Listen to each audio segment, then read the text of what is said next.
നമസ്കാരം. ഇന്ന് നമ്മൾ പരിചയപ്പെടുന്നത് വളരെയധികം ഔഷധ മൂല്യമുള്ള നമുക്ക് ഏറെ പ്രയോജനമുള്ള ഒരു ഔഷധ ചെടിയെ പറ്റിയാണ്. ഇത് കയ്യൂന്നി എന്നറിയപ്പെടുന്ന ദശപുഷ്പങ്ങളിൽ വളരെ പ്രധാനപ്പെട്ട ഒരു സസ്യമാണ്. നരയെ ചെറുക്കുന്നതിനും തലമുടി നന്നായിട്ട് വളരുന്നതിനും ഏറ്റവും എഫക്റ്റീവായിട്ടുള്ള ഒരു ഔഷധമാണ് കയ്യൂന്നി. അപ്പോൾ ഈ കയ്യൂന്നിയിൽ നിന്ന് എങ്ങനെയാണ് ഒരു ഔഷധം തയ്യാറാക്കി എടുക്കുന്നതെന്ന് ഇന്നത്തെ വീഡിയോയിൽ നമുക്ക് മനസ്സിലാക്കാം.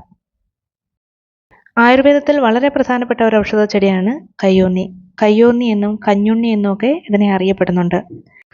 ആയുർവേദ ഗ്രന്ഥങ്ങളായിട്ടുള്ള ചരക സംഹിതയിലും അഷ്ടാംഗ ഹൃദയത്തിലുമൊക്കെ ഈ ഔഷധത്തെ പറ്റി പ്രതിപാദിക്കുന്നുണ്ട്.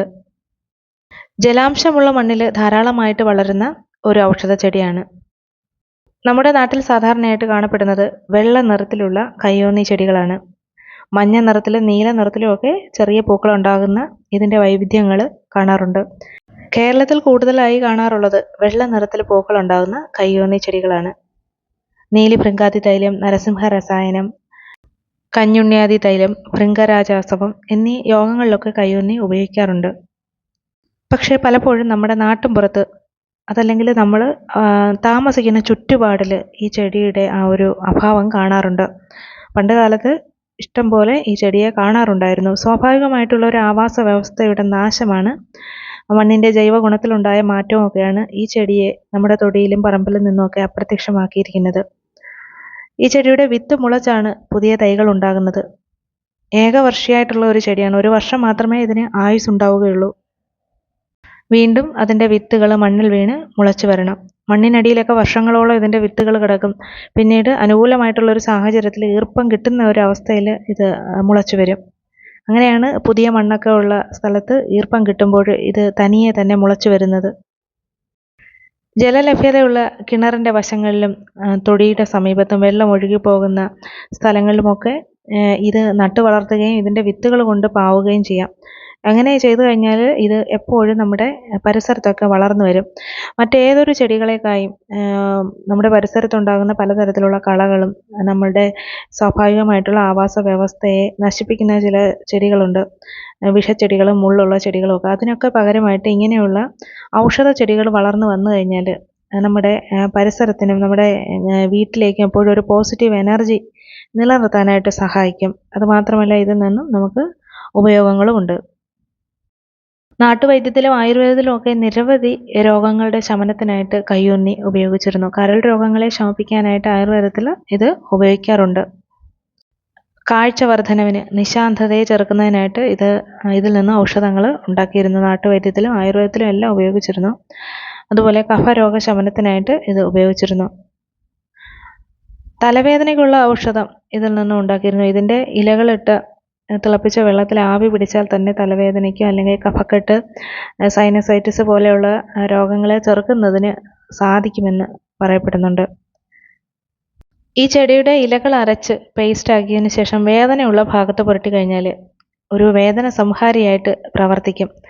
അതുമാത്രമല്ല, വ്രണങ്ങളൊക്കെ ഉണ്ടെങ്കിൽ അത് കരിയാൻ വേണ്ടിയിട്ട് സഹായിക്കുന്ന ചില ഘടകങ്ങൾ ഇതിലുണ്ട്. മൃഗങ്ങളുടെ ശരീരത്തിലുണ്ടാകുന്ന വ്രണങ്ങൾ മാറുന്നതിനും ഇത് അരച്ച് പുറത്ത് തേച്ചു കൊടുക്കാം. ഹിന്ദിയിൽ ഇതിനെ ഭൃംഗം എന്നാണ് അറിയപ്പെടുന്നത്. സംസ്കൃതത്തിൽ കേശരാജ, ഭൃംഗരാജ എന്നൊക്കെ അറിയപ്പെടുന്നുണ്ട്. ഇംഗ്ലീഷിൽ ഫാൾസ് ഡെയ്സി എന്നാണ് ഈ കയ്യൂന്നിയെ അറിയപ്പെടുന്നത്. തേൾവിഷത്തെ ശമിപ്പിക്കാനായിട്ടുള്ള ശേഷി കയ്യൂന്നിയുടെ നീരിനുണ്ട്. അത് തേൾവിഷത്തിന് മരുന്നായിട്ട് ഉപയോഗിക്കാവുന്നതാണ്. മോണപഴുപ്പ്, പല്ലിനുണ്ടാകുന്ന പ്രശ്നങ്ങൾ ഇതൊക്കെ മാറുന്നതിന് വേണ്ടിയിട്ട് കയ്യൂന്നിയുടെ ഇല വായിലിട്ട് ചവയ്ക്കുക. അതിനുശേഷം നമുക്ക് പുറത്തേക്ക് തുപ്പിക്കളയാം. ഈ ഒരു ചാറ് മോണയിലും പല്ലിലും ഒക്കെ പറ്റിപ്പിടിക്കുന്നത് കുറച്ച് നേരം നിർത്തി കഴിഞ്ഞാൽ മോണപ്പഴുപ്പിനും അണുബാധയ്ക്കുമൊക്കെ കുറവ് കിട്ടുന്നതാണ്.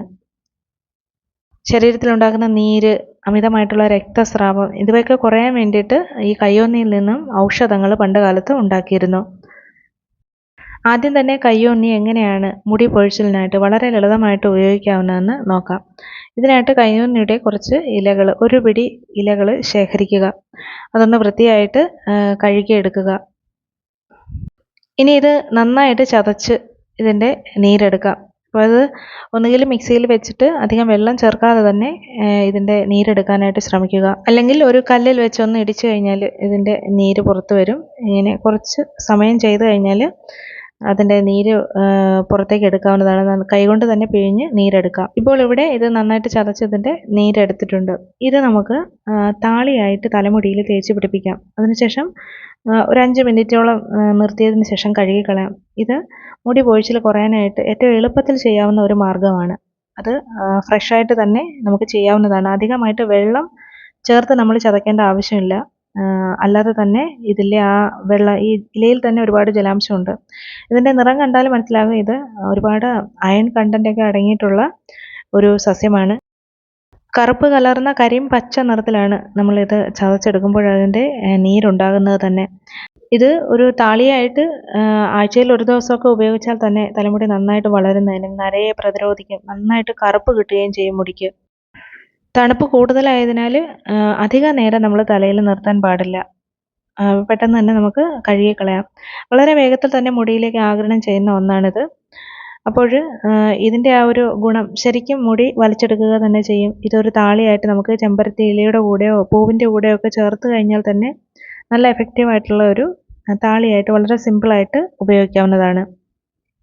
ഇനി രണ്ടാമതായിട്ട് നരയെ പ്രതിരോധിക്കാനും മുടി നന്നായിട്ട് വളരാനും മുടി പൊട്ടിപ്പോകുന്നതും എന്തെങ്കിലും ഒരു മുടിക്ക് പ്രശ്നമുണ്ടെങ്കിൽ താരൻ കൊണ്ട് വലിയ ചൊറിച്ചിലൊക്കെ അനുഭവപ്പെടുകയാണ്, അതല്ലെങ്കിൽ നമുക്ക് വളരെ ഉറക്കക്കുറവ് അനുഭവപ്പെടുകയാണ്, തലയ്ക്ക് വലിയ ഒരു ചൂടും സമ്മർദ്ദവും ഒക്കെ അനുഭവപ്പെടുകയാണ്, ഇങ്ങനെയുള്ള അവസരങ്ങളിൽ ഏറ്റവും നന്നായിട്ട് നമുക്ക് ഈ കയ്യോന്നിയെ ഉപയോഗിക്കാനാകും. ഇതിനായിട്ട് കയ്യോന്നിയുടെ ഇല നന്നായിട്ട് കഴുകി വൃത്തിയാക്കിയതിന് ശേഷം ഒരു മിക്സിയിൽ വെച്ച് നന്നായിട്ട് അരച്ചെടുക്കുക. അപ്പോൾ ഇതുപോലെ നന്നായിട്ട് അരഞ്ഞ് കിട്ടിയിട്ടുണ്ട്. ഇനി ഇത് ഏകദേശം നമ്മുടെ കൈക്ക് നല്ല ഒരു പിടി ഇലയാണ് എടുത്തിട്ടുള്ളത്. ഒരു 100 ഗ്രാം എണ്ണ തയ്യാറാക്കുന്നതിനായിട്ട് ഈ ഒരു ഓയിലാണ് നമ്മൾ തയ്യാറാക്കാൻ പോകുന്നത്. കുറേ ദിവസങ്ങൾ നമുക്ക് ഉപയോഗിക്കാനാകും. അപ്പോൾ ഇതിൽ കയ്യോന്നിയുടെ ഇലകൾ മാത്രമാണ് ചേർത്തിട്ടുള്ളത്.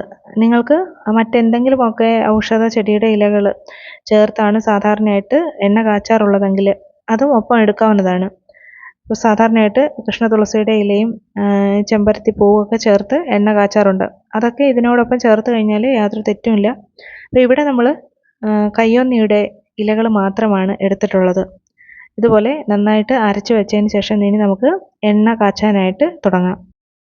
അപ്പോൾ ഇവിടെ വളരെ കുറച്ച് മാത്രമേ തയ്യാറാക്കുന്നുള്ളൂ. അതുകൊണ്ട് ചെറിയ ചട്ടിയാണ് എടുത്തിട്ടുള്ളത്. 50 ഗ്രാം വെളിച്ചെണ്ണയും 50 ഗ്രാം നല്ലെണ്ണയും കൂടി ചേർത്തിട്ടാണ് 100 ഗ്രാം എണ്ണ എടുത്തിട്ടുള്ളത്. അതിലേക്ക് നമ്മൾ അരച്ചു വച്ചിരിക്കുന്ന ഈ ഒരു കയ്യോന്നിയുടെ ഇലകൾ ചേർത്ത് കൊടുക്കുകയാണ്. ഇനി ചെറു തീയിലിട്ട് നന്നായിട്ട് ഇത് മുറുക്കിയെടുക്കണം. അത് ഒരുപാട് തീയിലിട്ട് പെട്ടെന്ന് തന്നെ കരിഞ്ഞു പോകുന്ന തരത്തിലേക്ക് പോകരുത്. ചെറു തീയിലിട്ട് നന്നായിട്ട് വറ്റിച്ചെടുക്കണം. ഇതിലെ ജലാംശം മുഴുവൻ വറ്റാതെ നമ്മൾ തലയിൽ തേച്ച് കഴിഞ്ഞാൽ ഉറപ്പായിട്ട് നമുക്ക് നീർവീഴ്ച ഉണ്ടാകും. പനിയും ജലദോഷവും ഒക്കെ ഉണ്ടാകാനുള്ള സാധ്യതയുണ്ട്. അതുകൊണ്ട് തന്നെ ചെറുതീയിലിരുന്ന് ഇതിൻ്റെ പത മുഴുവൻ വറ്റിയതിന് ശേഷം ഇതിലേക്ക് കുരുമുളക് ചേർത്ത് പൊട്ടിച്ച് മാത്രമേ ഉപയോഗിക്കാൻ പാടുള്ളൂ. അപ്പം മൊത്തത്തിൽ അതിൻ്റെ ജലാംശം മൊത്തം പോയതിന് ശേഷം വേണം നമുക്ക് ഉപയോഗിക്കാൻ.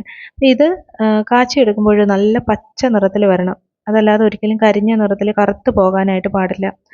അതിൻ്റെ ഗുണങ്ങളെല്ലാം നശിച്ചു പോകും അങ്ങനെ കറുത്ത് കഴിഞ്ഞാൽ. അപ്പോൾ കുറച്ച് ശ്രദ്ധയോട് കൂടി വേണം ഈ എണ്ണ കാച്ചിയെടുക്കേണ്ടുന്നത്. ഇതിലേക്ക് കുരുമുളകും കൂടി ചേർത്തിട്ടുണ്ട്. അത് ഒന്ന് പൊട്ടി വരുന്ന സമയത്ത് നമുക്ക് തീ ഓഫാക്കാം. പത നന്നായിട്ട് വറ്റിയതിന് ശേഷം അത് നമുക്ക് കാണുമ്പോൾ തന്നെ മനസ്സിലാകും പത നന്നായിട്ട് വറ്റി വരും. നമ്മളിട്ട കുരുമുളക് നന്നായിട്ട് പൊട്ടിയും വരുന്ന കാണാം. നമ്മളെടുത്ത് ഒരു പാത്രത്തിൽ ഒഴിച്ച് നോക്കുമ്പോൾ അറിയാം അതിൻ്റെ ആ ഒരു നിറം നല്ല പച്ച നിറത്തിലേക്ക് എണ്ണ മാറിയിട്ടുണ്ടാകും. ഇതാണ് കറക്റ്റായിട്ടുള്ള ഒരു പാകം. ഈ ഒരു പാകത്തിന് തന്നെ നമുക്ക് തീയൊക്കെ ഓഫ് ചെയ്യാം. പിന്നീട് ഇത് തെളിച്ച് നമുക്ക് ഇതിപ്പോൾ ചൂടോട് കൂടിയാണ്, ചൂടാറിയതിന് ശേഷം മാത്രം തെളിച്ച് മറ്റൊരു ചെറിയ കുപ്പിയിലേക്കൊക്കെ പകർന്നു വെക്കാം. ഇത് വളരെ കുറച്ച് മതി. മുടിയിൽ ഒരുപാട് മയം കിട്ടുന്ന ഒരു എണ്ണയാണ്. മുടിയിൽ കുറച്ച് മാത്രം തേച്ച് കഴിഞ്ഞാൽ നല്ല രീതിയിൽ മുടിയിൽ പിടിക്കും. ഈ ചൂട് സമയത്ത് മുടികൾ ചുറ്റിപ്പിണഞ്ഞ് കെട്ട് വീണ് പൊട്ടിപ്പോകുന്ന ആ ഒരു പ്രശ്നം ഉണ്ടാവുകയില്ല. മുടിയെല്ലാം ഓരോന്നായിട്ട് അഴന്ന് വരും. അതുപോലെ ഈ മുടിയിൽ നര ഉണ്ടാകുന്ന ആ ഒരു പ്രശ്നം നന്നായിട്ട് പ്രതിരോധിക്കാനായിട്ട് സാധിക്കും. ഇപ്പോൾ നിങ്ങൾ തീർച്ചയായിട്ടും ഈ ഒരു ചെടി കിട്ടുകയാണെങ്കിൽ ഇതുപോലെ വളരെ കുറച്ചായാലും മതി എണ്ണ ഒന്ന് തയ്യാറാക്കി ഉപയോഗിച്ച് നോക്കുക. നല്ല വ്യത്യാസം തന്നെ മുടിക്കുണ്ടാകുക. അത് നമുക്ക് അനുഭവിച്ചറിയാവുന്നതാണ്. അപ്പോൾ ഇന്നത്തെ ഈ വീഡിയോ വൈൻഡപ്പ് ചെയ്യുകയാണ്. ഈ വീഡിയോ ഇഷ്ടമായിട്ടുണ്ടെങ്കിൽ തീർച്ചയായിട്ടും ഒന്ന് ലൈക്ക് ചെയ്യുക. അടുത്ത വീഡിയോയിലൂടെ നമുക്ക് വീണ്ടും കാണാം.